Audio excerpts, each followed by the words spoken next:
ओम नमः सिद्धेभ्यः।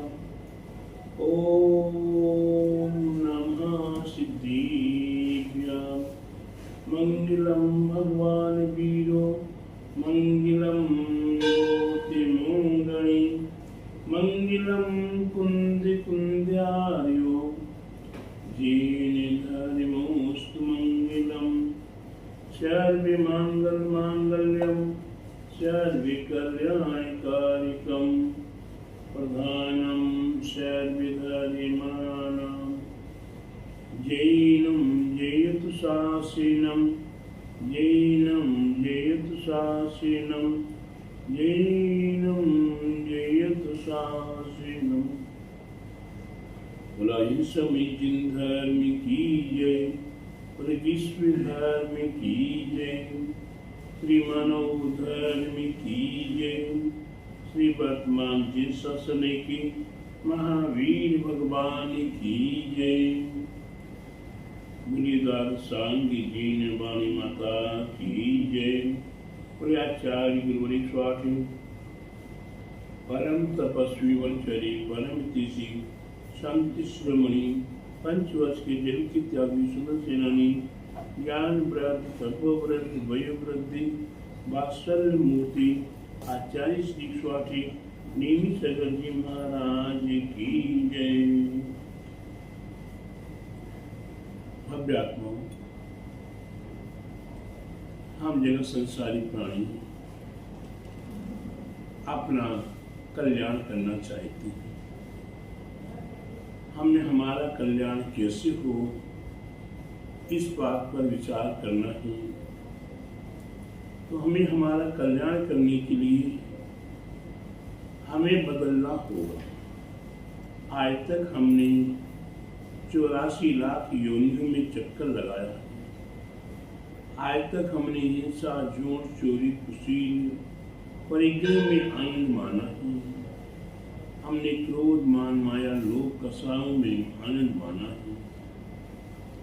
हमने संसार के विषय भोगों में आनंद माना है। पर पदार्थ जो हमारे नहीं है उसको मैंने अपना माना है। इसीलिए आज तक हमारा कल्याण नहीं हुआ है। क्योंकि जिसमें आनंद नहीं है उसमें आनंद माना है, तो वही हमारे लिए जीवन में अनेकों अनेकों कार से कष्ट देने वाला, दुख देने वाला, आपदा विपदाओं को उत्पन्न करने वाला होता है। आज हम ये मनुष्य पर्याय मिली है।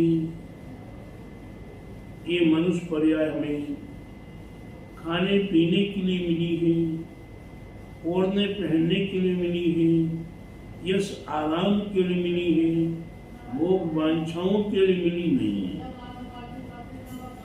ये मनुष्य पर्याय हमें इसलिए मिली है कि हमें हमारा कल्याण कैसे हो, ये बोध, ये संबोध हो जाए, तभी ये मनुष्य पर्याय मिलना हमें भी सार्थक हो। ये मनुष्य पर्याय हमें मिली है, तो हम इस मनुष्य पर्याय से अपना मोक्ष मार्ग कैसे प्रशस्त कर सकते हैं, इस बात पर हमें ध्यान देना चाहिए। हमें हमारा मोक्ष मार्ग हमारे लिए प्रथम भूमिका में दीव स्वास्थ्य गुरु का शरण अति आवश्यक है। अति आवश्यक प्रथम भूमिका में भी है, मध्य भूमिका में भी है और अंतिम समय भी गुरु का ही शरण हमें आत्म कल्याण में कार्यकारी है। क्यों कि बोधि और समाधि को कराने के लिए हमारे गुरुजन ही हमें सहयोगी हुआ करते हैं। जो गुरुजन हमें बोध देते हैं, ज्ञान देते हैं कि भैया ये संसार आसार है, ये विषय भोग दुखदायी है, ये कसाई आपदाओं को उत्पन्न कराने वाली हैं, ये परिग्रह आदि नरक निबोध का कारण है। इस प्रकार से बोध कौन कराएगा? भगवान बोलते नहीं हैं, भगवान बोलते नहीं हैं, जिनवाणी अपनी आप बोलती नहीं है। तो हमारे गुरुजन हमारी प्रकृति को देखते हुए, हमारे स्वभाव को देखते हुए, हमारी शक्ति को देखते हुए हमें बोध करते हैं और उस बोध से हमें संबोध हो जाता है। संबोध का तात्पर्य कि हमें हमारा ज्ञान हो जाना ही सबसे बड़ा संबोध है। इसलिए प्रत्येक भव्यात्माओं को बोध करना है। तो ज्ञान प्राप्ति के लिए अपने गुरुजनों की चरणों में अर्पण और समर्पण करो। गुरुजनों से आपको बोध कब मिलेगा? जब आप गुरुजनों के निकट जाएंगे, जब गुरुजनों के प्रति अर्पण और समर्पण करेंगे, गुरुजनों को आप उनकी चर्या में सहभागी बनेंगे, उनकी आचरण में आप सहयोगी बनेंगे, उनकी तप त्याग साधना में सहयोगी बनेंगे, उनकी आहार निहार की चर्या में सहयोगी बनेंगे। तभी जाकर आपको गुरुजनों से ज्ञान की प्राप्ति हो सकती है। अन्यथा आप कितने प्रयास करते रहो, भगवान को आप घिस डालो, शास्त्रों को पढ़ डालो, लेकिन जब तक गुरु के निकट गुरु की चर्या में आप सहभागी नहीं बनेंगे, तब तक आपका मोक्ष मार्ग प्रशस्त नहीं हो सकता है। और आज गुरु के प्रति आपको हर समय, हर मौसम में, हर माहौल में हम गुरु पाद मूल को ही प्रथम प्रेफरेंस दें, मुख्यता दें और उन्हीं के चरणों में अर्पण और समर्पण कर दें। ऐसे ऐसे भक्तों को देखा है, नगर में गुरु आ जाने के बाद जब तक गुरु महाराज का आहार नहीं हो जाएगा, तब तक काम धंधा व्यापार छोड़ के गुरु पाद मूल में उनको आहार देना, उनकी परिचर्या करना, उनकी योग्य किस ग्रंथ आदि की आवश्यकता है वही प्राप्त कराना आदि ये श्रावक का कर्तव्य।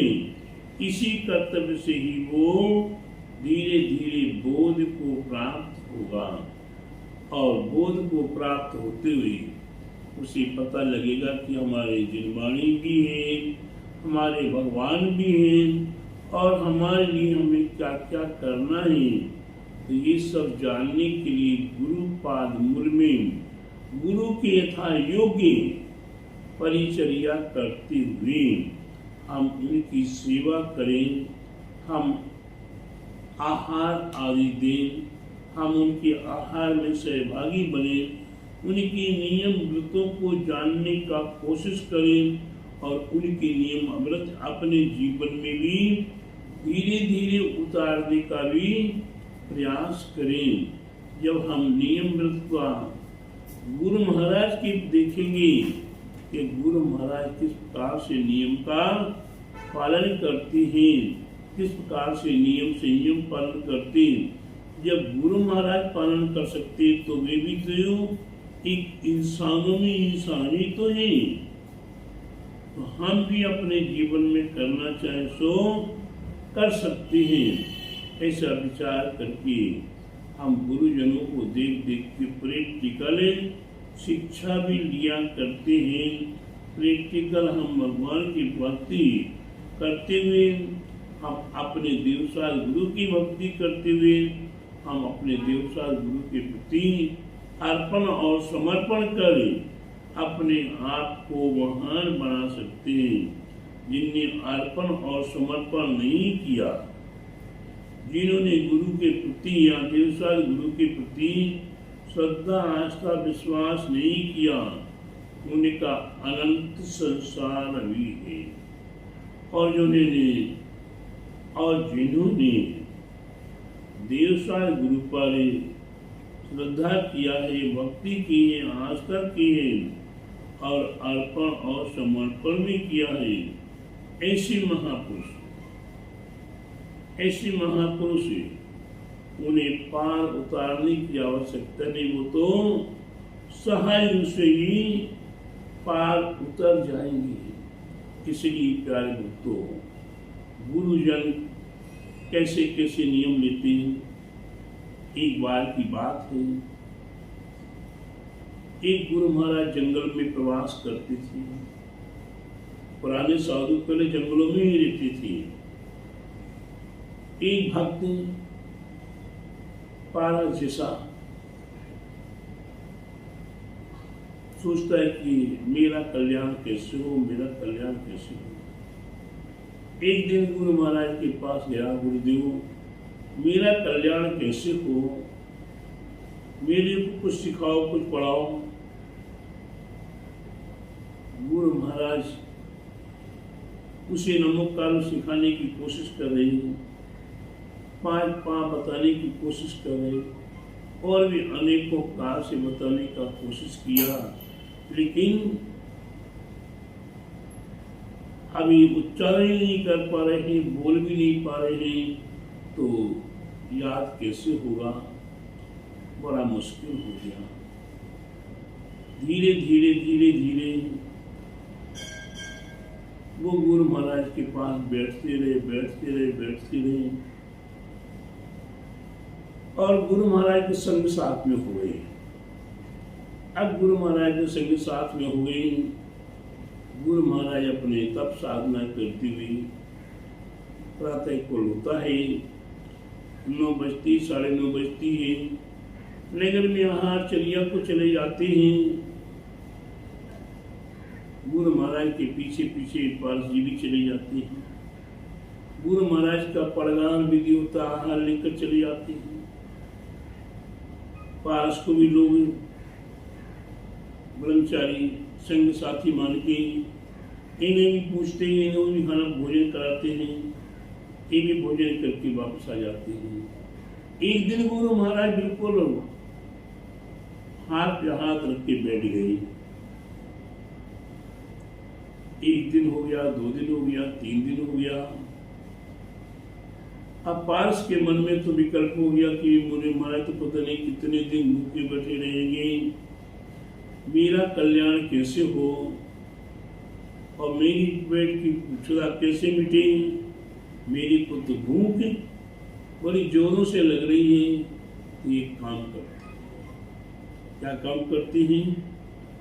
जिस प्रकार से मुनिराज गुरुदेव आहार चर्या को जाते थे, इनने अपना पेंट शर्ट उतारा, कपड़े उतारे और नग्न हो गई। गुरु महाराज का पीछे कमंडल लिया और गुरु महाराज के अनुसार अंजलि लेके नगर की ओर चल पड़े। नगर की ओर जब चल पड़े तो नगरवासी बड़े प्रसन्न कि आज तो नए मुनिराज आए हैं। खूब भक्ति भाव किया, खूब प्रदान किया और बढ़िया से बढ़िया आदर पूर्वक आहार दिया।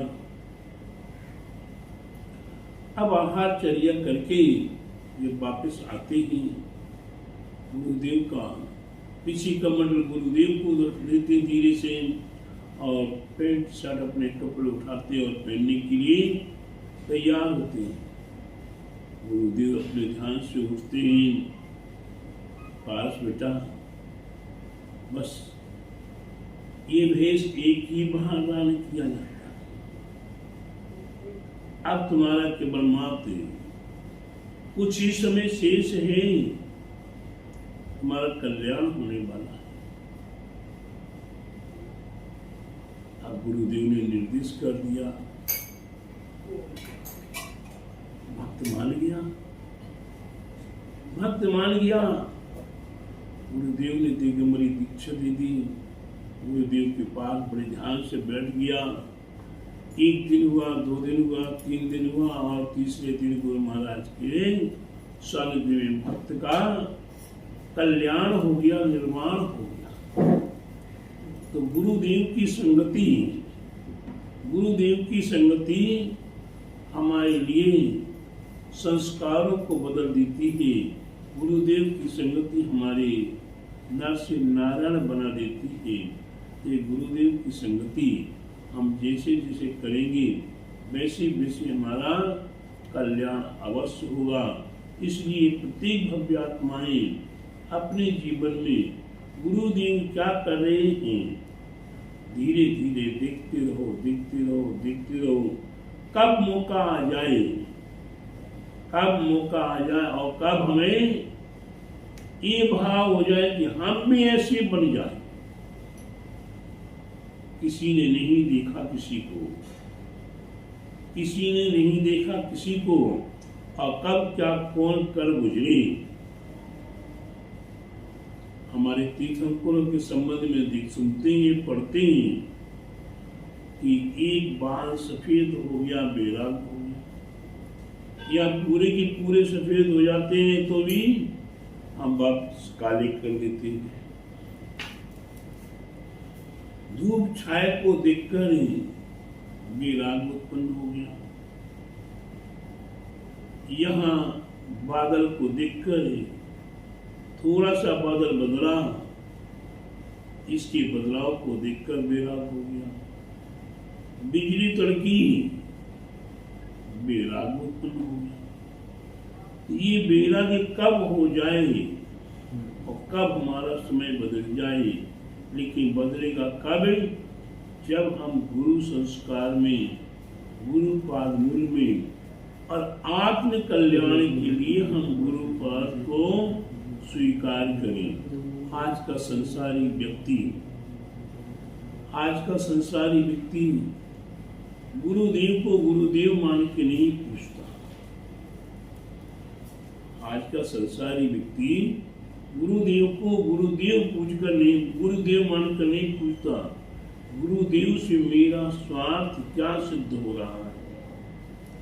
किसी की फैक्ट्री चल रही है, किसी का धंधा व्यापार चल रहा है, किसी के और अन्य कार्य सिद्ध हो रहे हैं, तो जिनका गुरुओं के माध्यम से, इन गुरुओं के आशीर्वाद से ये सब कार्य चकाचक और धमाधम चल रहे हैं, तो उन गुरुओं को अपना सर्वस्व निछावर करने के लिए तैयार है। क्यों?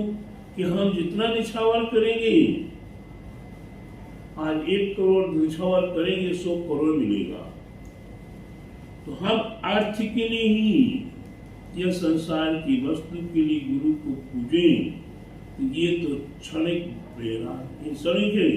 पदार्थ हैं, ये हाथ का मेल है, ये आईने कल नश्वर हो जाने वाले हैं, लेकिन शाश्वत पद प्राप्त होना ये द्वारा नष्ट होने वाला नहीं रहेगा।